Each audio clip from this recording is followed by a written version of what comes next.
Bonjour et bienvenue dans ce nouvel essai. Aujourd'hui nous sommes avec Marie-Claude qui va tester le nouveau Dacia Duster restylé.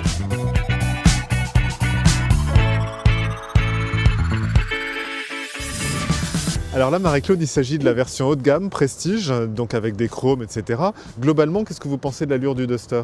Elle a un aspect qui est tout à fait passe-partout et en même temps classe.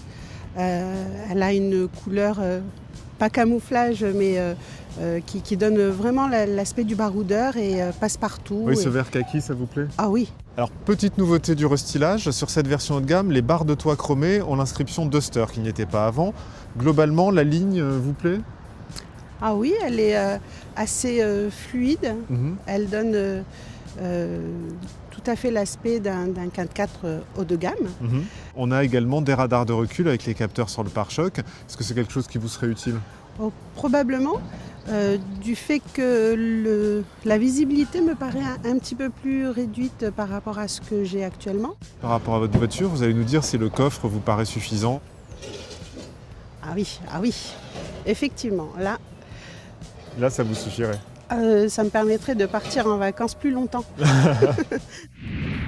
Alors, votre première impression en découvrant cet habitacle ? C'est spacieux. L'installation à bord, c'est assez crucial pour vous. On va voir si cette position surélevée vous convient. Ah oui. Alors, sur l'accès déjà. Ah oui. Hauteur parfaite.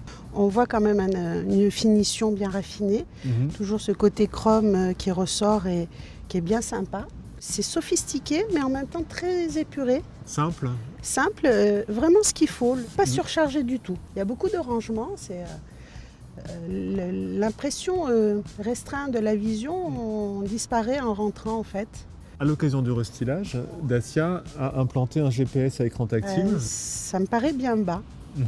Il aurait été à ce niveau-là, ça aurait été beaucoup plus pratique pour le champ de vision. On va le voir à la conduite. Bien sûr, bien Allez. volontiers. Alors, ce Duster, Marie-Claude, est équipé d'un diesel de 110 chevaux et en transmission 2 roues motrices. C'est pas un 4x4.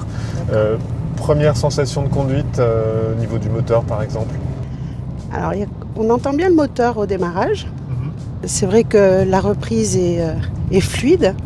Et alors la visibilité, tout à l'heure votre crainte c'était de ne pas avoir assez de visibilité.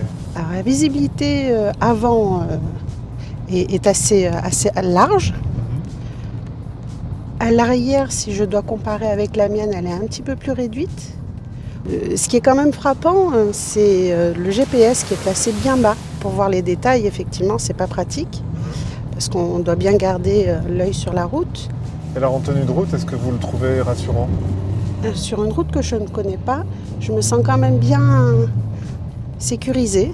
J'ai tendance à comparer avec la mienne, mais je me sens pas trop ballottée. Alors Marie-Claude, c'est déjà la fin de cet essai. Si vous deviez retenir un point positif et un point négatif sur le Duster. Alors, le point négatif, c'est le GPS qui est beaucoup trop bas par rapport au champ de visibilité. Et l'aspect positif, c'est l'aspect du 4x4 passe-partout et très discret et magnifique. Très bien, merci Marie-Claude. C'était un plaisir, François. Et à la semaine prochaine pour un nouvel essai.